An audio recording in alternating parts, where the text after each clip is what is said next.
Hello everyone, welcome back to our channel. আমি পিউ আবার চলে আসলাম নতুন একটা ইন্টারেস্টিং ব্লগ নিয়ে। তো আজকের ব্লগটা একটু স্পেশাল হবে, কারণ কি আজকে হলো আমার একমাত্র বোনের হ্যাপি বার্থডে। তো যাই হোক, দেখো রেডি হয়ে গেছি, এবার বেরোবো। তো একাই যাবো, যেহেতু পর বাড়িতে নেই, তার জন্য বেরিয়েও গেছি, দেখতে পাচ্ছ রাস্তায় আছি। এবার টোটোর জন্য অনেকক্ষণ ওয়েট করতে হবে এখান থেকে, বাট কিছু করার নেই, বর বাড়িতে ছিল না। তো ফাইনালি টোটো চলে এসেছে, টোটোতে উঠেও গেছি, এবার যাচ্ছি বাড়িতে। তো গাইজ বাড়িতে চলে এসেছি, বাড়িতে এসে কিছু কাজ ছিল সেগুলো করছিলাম, যার জন্য ভিডিওটা কন্টিনিউ করতে পারিনি, প্রচণ্ড গরম। তো গরমের মধ্যে কাজ করাটা কী যে একটা ডিফিকাল্ট ব্যাপার, তোমরা সবাই জানো। তো যাই হোক, এসে কাজবাজ করছিলাম, আর যেহেতু মা নেই, তো মা ফোন করেছিল, বলে ভাতটা একটু বসিয়ে দেয়, ততক্ষণ ভাতটা হয়ে যাক।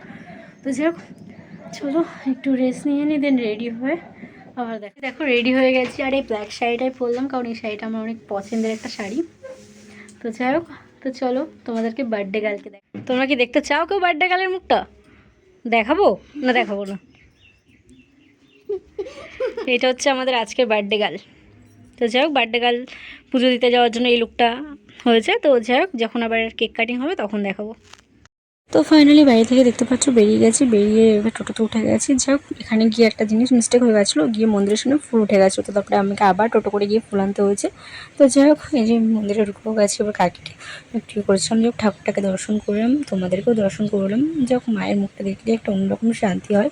তো যাই হোক, পুজো আমাদের দেওয়া কমপ্লিট। এখানে ঠাকুরমশাই তারপরে ধাগা বেঁধে দিয়েছিলো, আমি প্রথমে ডান হাত দিয়েছিলাম, তারপরে বললো ডান হাত বা হাত।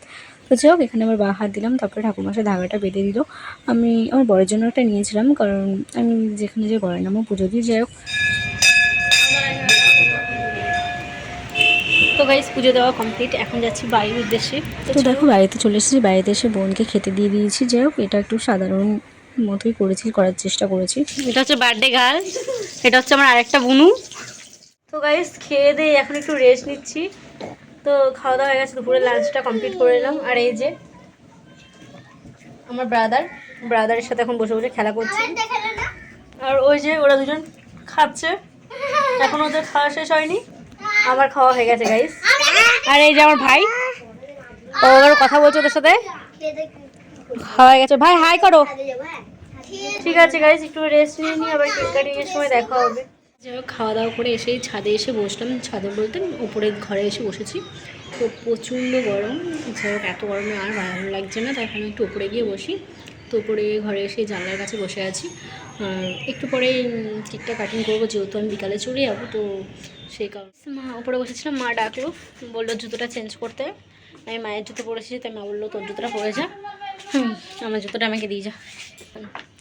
তো যাই হোক, জুতোটা চেঞ্জ করে নিয়ে আসলাম, আবার গিয়ে উপরে বসি, কারণ নিচের ঘরে প্রচণ্ড বলতে খুব একটা গরম না, বাট গরম তো অবশ্যই, বাট নিচের ঘরে আমাদের খুব ঠান্ডায় আছে মোটামুটি। তো ভাবলাম যে উপরের ঘরে একটু বসে তো একটু হাওয়া দেবে, তো উপরের ঘরে চলে এসেছিলাম। আমাদের উপরের ঘরটা তোমাদের সাথে একটু শেয়ার করি।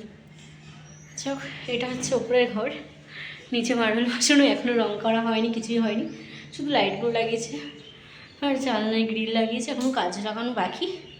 তো যাই হোক, আর একটা কথা তোমাদের সাথে শেয়ার করি। অনেকেই হয়তো বলবে হয়তো বার্থডেটা খুব একটা বড়ো করে করা হচ্ছে না, যে কারণে দিদি আসেনি। যাই হোক, প্রতি বছর তো সম্ভব হয়ে ওঠে না, আমাদের মতো মধ্যবিত্ত ঘরের মানুষরা প্রতি বছরে পারে না তো জন্মদিন করতে। আর যাই হোক, তার থেকে বড়ো কথা এই বছরটা মানে আর কি করছি জন্মদিন, ওর প্রতি বছরই জন্মদিনটা হয়, ওই জন্য মিস করি যে এই বছরটাও আর কি করছি। তো আর এই দুপুরে 5 রকম খাওয়াবো, মানে খাওয়ানোটা হয়ে গেছে রান্না করে। আর হচ্ছে তোমার মন্দিরে গেছিলাম, তার আগে পুজো দিয়ে এসেছি। দেখছি এই ব্লগটা আর কি তোমাদের সাথে শেয়ার করবো, পুজো দিতে কে গেছিলাম। তো যে পুজো টুজো দিয়ে তারপরে বাড়িতে এসে 5 রকম ভাজাগুলো রান্না করে রেখে গেছিলাম। তো এসে হচ্ছে তোমার খাওয়ালাম, খাইয়ে টাইয়ে এই এখন ছাদে এসে বসেছি। তো ছাদে এসে বসে কি তোমাদের সাথে একটু গল্প করছি। তো যাই হোক, আর যেটা বলছিলাম একটু আগে কেকটা কাটিং করবো, তার কারণ হচ্ছে আমি থাকবো না, যেহেতু আমার শাশুড়ি মায়ের শরীর খারাপ, তো আমাকে চলে যেতে হবে সন্ধ্যেবেলা। তো সেই কারণে একটু মানে বিকালের দিকে কেক কাটিং করে তারপরে বাড়ি যাবো। তো যাই হোক, প্রচণ্ড মানে একটুখানি ছাদ থেকে নিচে গেছে, তাই আমি হাঁপিয়ে গেছি, আমি প্রচণ্ড হাঁপিয়ে যাই, মানে বেশি কাজও করতে হয় না, মানে প্রচণ্ড কষ্ট হয়।